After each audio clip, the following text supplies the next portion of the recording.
زمینی پاکی از دان، خاک سبزی روزگاران، آسمانی پر زیباران، سبز از زاران. آفتابت مهری رخشان، ماهتابت ماهی تابان، رودهایت چی خروشان، چشم ساران. تاجیکستان،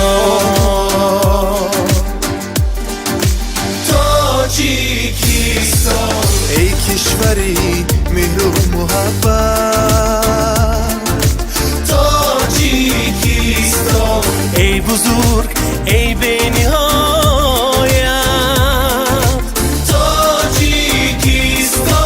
غزل و شعر و حکایت، تاجیکستان، ای وطن جانم فدایت، تاجیکستان، تاجیکستان، تاجیکستان.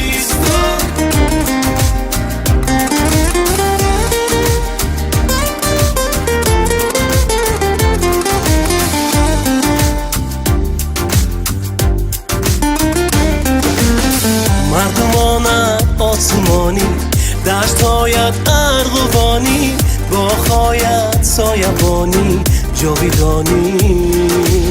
معبد عشق و نیایش، لایخی فخر و ستایش، مهد علم اقلیمی دانش، صلح و سازیش. تاجیکستان،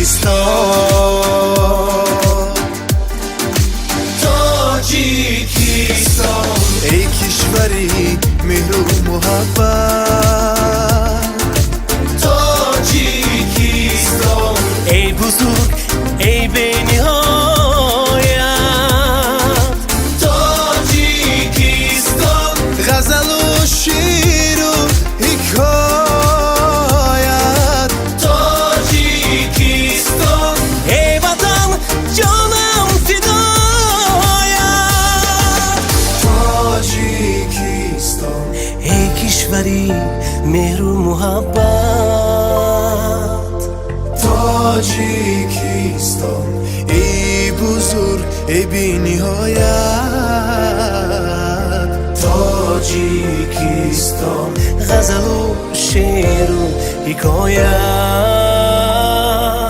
تاجیکستان، ای وطن جانم فدا.